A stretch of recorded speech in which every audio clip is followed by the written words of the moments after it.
Let's go, let's go, let's go. We on the road, baby. We on the road. Monique Crowley. We got Pipergate, a YouTube rabbit hole. We going on the rabbit hole too. We going on the rabbit hole in a lot of things out here. So if y'all new, hit the subscribe button right now, man. Cut that post notification all. Let's get it. Let's get it. They say this one a good one too. This intro would be great, be creepy, boy. Yeah.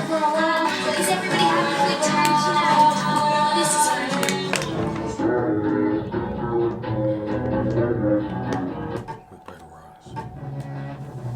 Extremely disturbing and bizarre channel. Notice the end of the videos. It's sick.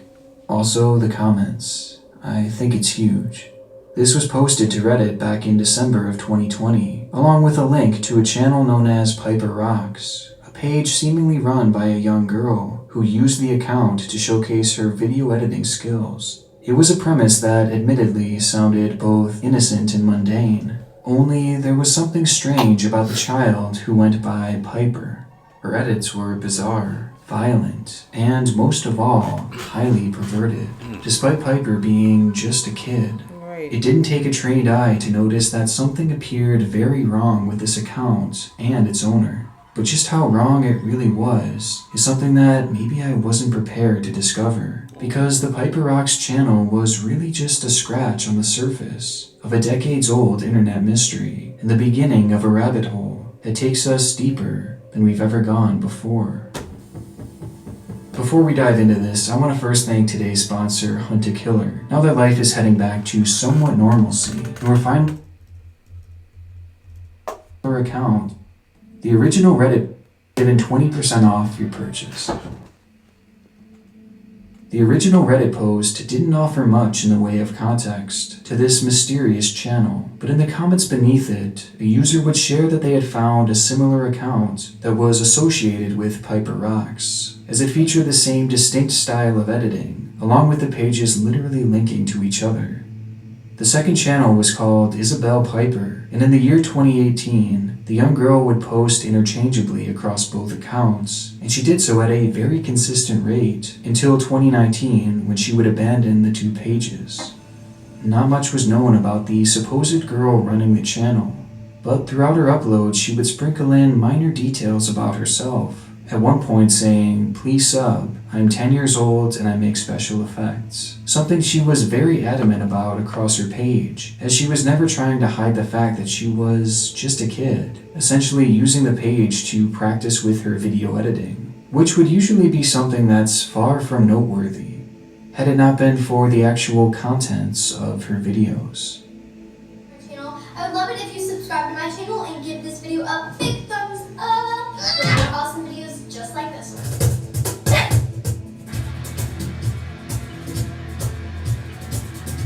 What? Isn't it? Right. The videos unfold in a meme-like format, with clips being thrown together in jarring and odd ways, and with each video bearing little similarity to the next. That is, minus the appearance of Piper herself, as well as a constant and disturbing air of sexualization. Some videos showcase crude humor that you would expect from a fully grown adult, and others feature much more disturbing edits.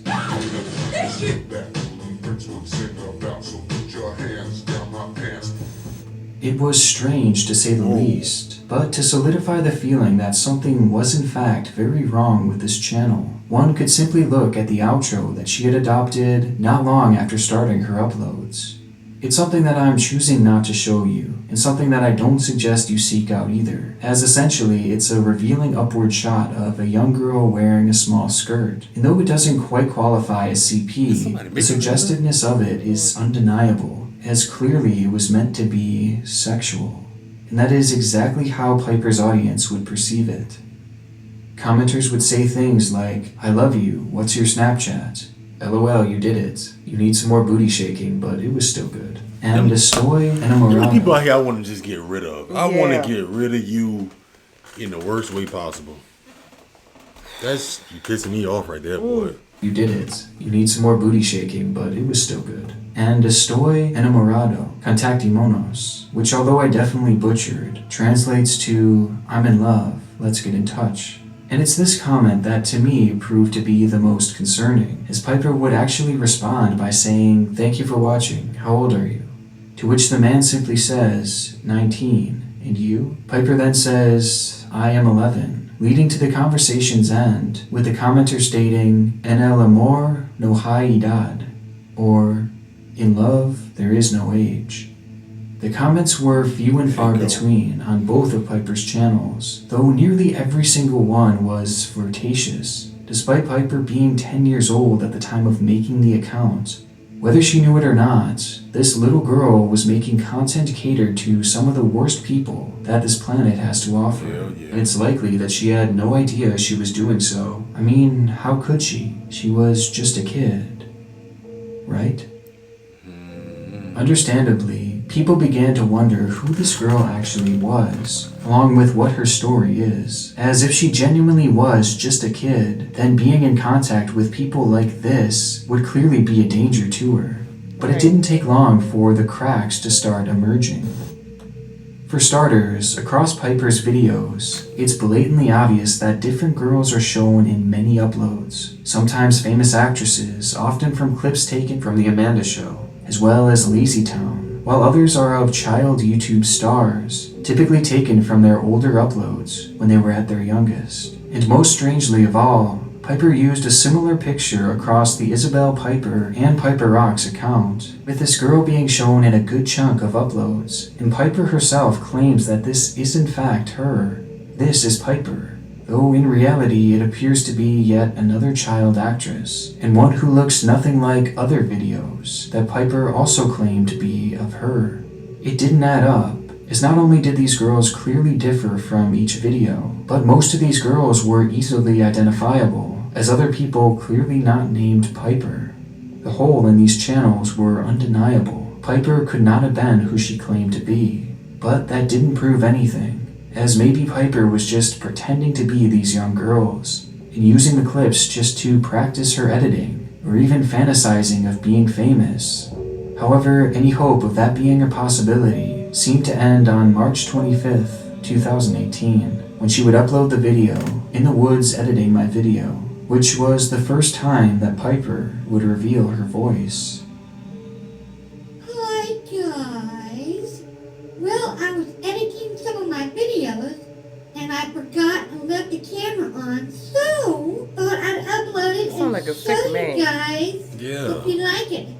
See you later, baby. That is a sick man for real. Piper's voice was an obvious fake, and was clearly just someone making their voice sound higher, and then pitching it up in post-production. It sounded completely unnatural, and nothing like what you would expect from a 10-year-old girl. In fact, just pitching down the voiceover exactly 2 notches makes it sound much more realistic. Well, I was editing some of my videos and I forgot and left the camera on. And you can start to tell that it's seemingly a more mature and masculine sounding voice, clearly of someone attempting to sound childish and like a little girl.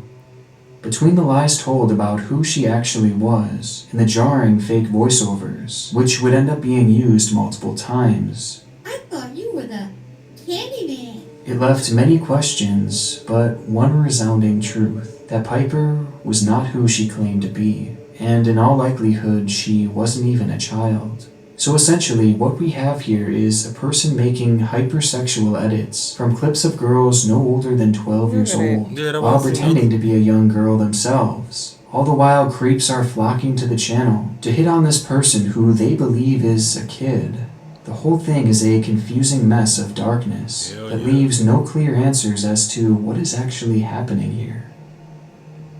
It was initially theorized that this could be some kind of catfish scam, potentially made so that the owner of the account could solicit relations with the people watching these videos, believing that this person was in fact a little girl. Or perhaps even more likely, these pages were set up to catch predators in the act, using these channels as their in to expose those actively pursuing relations with minors, which was honestly what I hoped this was all about, as it seemed like the best case scenario. But with no leads and no mention of the channels across the web, it was really anyone's guess. However, upon finding the channel back in December, Another mysterious set of channels had been gaining traction in the early months of 2021, and much to my surprise, the channels looked a lot like Piper's. In total, as many as 6 to 8 other channels were found, posting the same style of content, with the main ones being Piper Bynes, along with Christina Black and Nicole W., each of which featured the same distinctly crude style of editing and sexual content.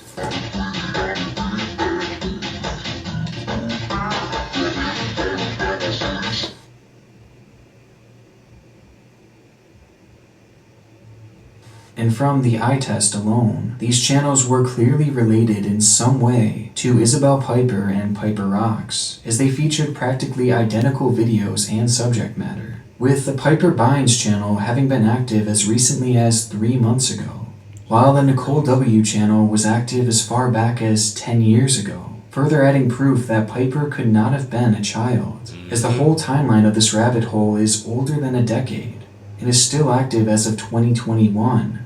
So in all likelihood, she could not have been 10 years old just a few years ago, as she claimed.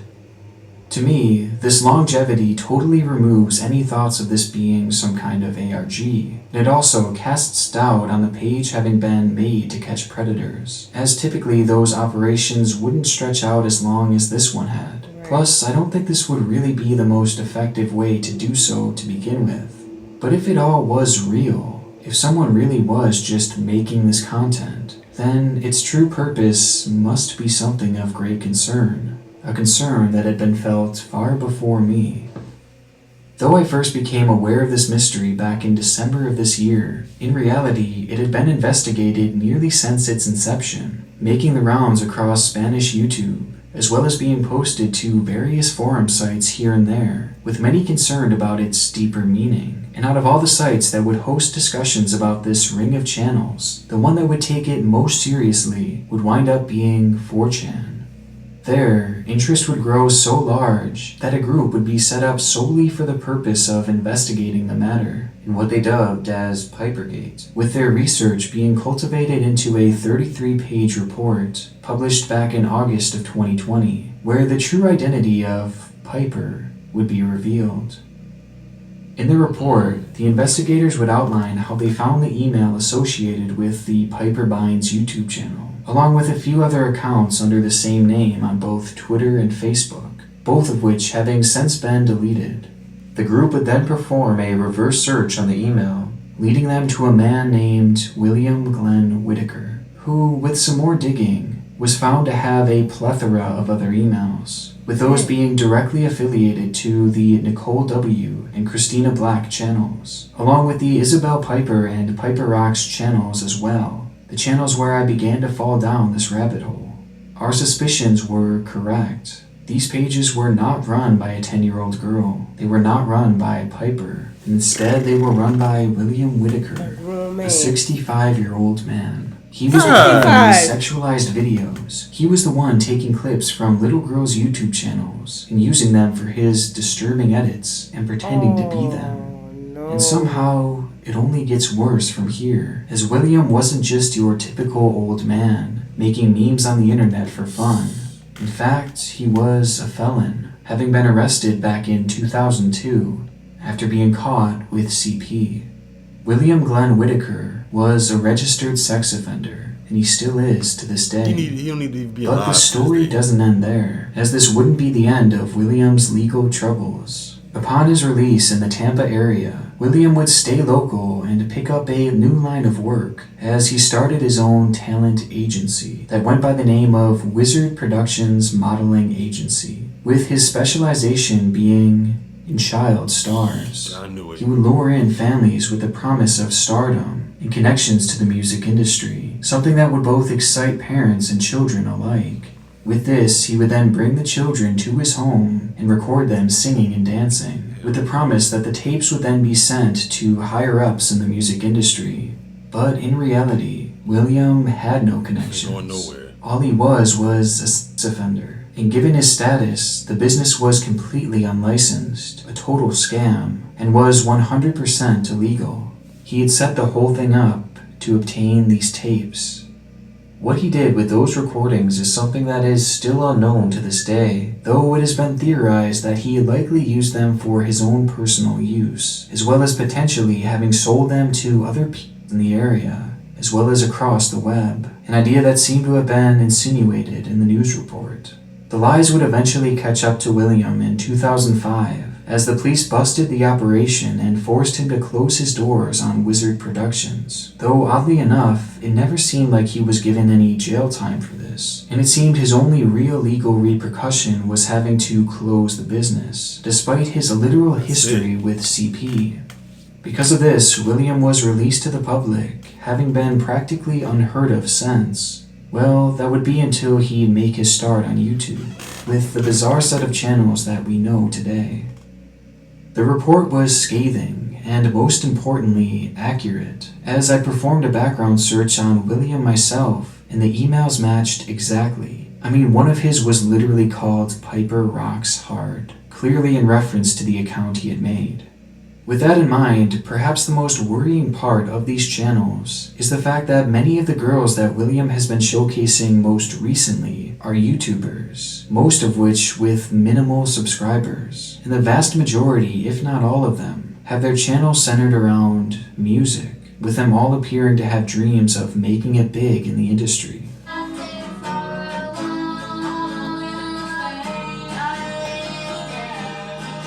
Which is worrisome, as this just so happens to be the same industry that William had preyed on before. Plus, to make the whole situation just that much worse, a decent amount of William's videos have made it onto YouTube Kids, literally putting William in front of both predators and children alike. But even after all this, and through all the twists and turns, there is still one glaring question. Why? Why was William doing this? What was he gaining from making these videos? That, for now, is the question that has yet to have a definite answer. In the 4chan report, it was theorized that this whole thing was a front for distributing CP, something that, given William's history, is definitely possible. The investigators claim that this was done using a series of links posted within the description of the channel's uploads, while using the comments section to initiate the transaction, in which the predators would be invited into a mega chat room dedicated to sharing CP. And that was just half the operation. The rest would take place on Twitter, where William too had fake Piper accounts, only these ones were far more suggestive than any of his videos. On these accounts, commenters would flock to leave their flirtatious messages behind, a few of whom the 4chan report had proven to be predators. Because of this, it was again theorized that CP was somehow being distributed throughout these social media outlets, as both clearly housed numerous creeps. But for me, this is far from a solidified conclusion, as the links supposedly used in the description of the video are no longer there, potentially having been removed after the report was released. Though despite this, William continued posting his usual content for nearly a year after, without the use of this apparent elaborate system, which does cast doubt on this theory, as what would his incentive be to keep posting? And unfortunately, no tangible proof was offered showing any one of these alleged chat rooms. And along with this, the Twitter accounts that William used are long gone, having been suspended around the time of the report.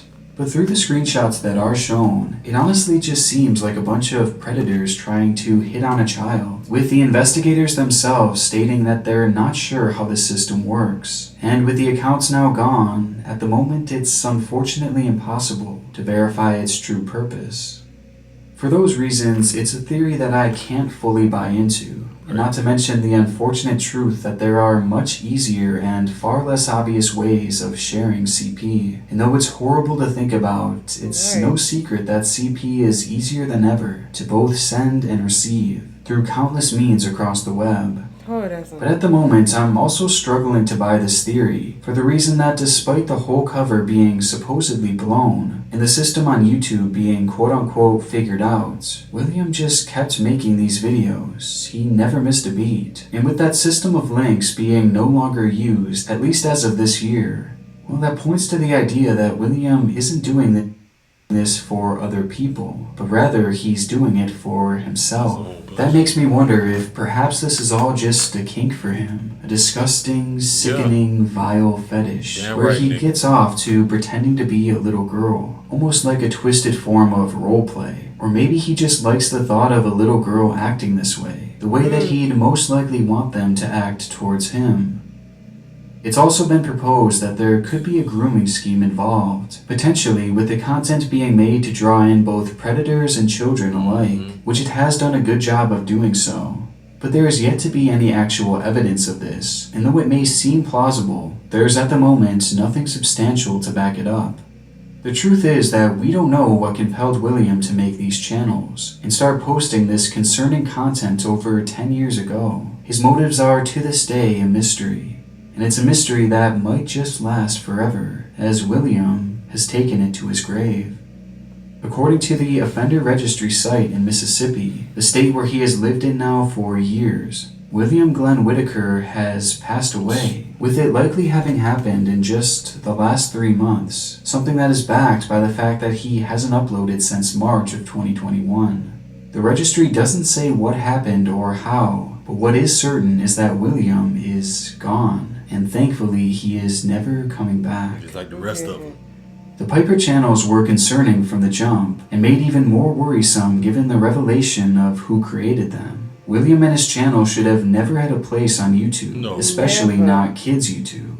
Yet William went practically unchecked. And it's strange because we may never know the true danger that these channels posed, if they posed any at all. But it's still a disturbing situation nonetheless, and it's at least a relief that these channels will now lie abandoned until their inevitable removal. But in terms of the whole scope of this investigation, I would say that it's far from over, as there are other players discussed in the 4chan reports, along with the whole Twitter side of this, that I will cover at a later date, and hopefully with some more digging we can finally determine once and for all what William's true intentions were. But until then, Pipergate will remain one of YouTube's strangest rabbit holes. Big thank you to my gold tier patrons and my god tier patrons, Ali Farmer, Bazoo42, Karen S, Donovan. Man, that's crazy. Another sicko. Another sicko. He just got away. He just passed away. I just don't understand. Like, did the parents did like research on his business on that, or look his name up or something? Like, some probably did. They probably just thinking about the fame, like, well, it's possible. Getting the child opportunity. And then you just probably drop them off and leave them. I hope they Some of them probably did. I don't know. Oh, God. Don't ever do that with your child. Yeah. It's a lot more than sickos out here. There's a lot more. Just imagine how many people got fake pages pretending to be kids and trying to avoid kids. People that you, like, we say you live by, you work with. You just never know. I don't know. Y'all let us know your thoughts once again down below. Check out the rest of our playlist. Check out the rest of them. Check them out, gang. We love y'all. We catch y'all next one.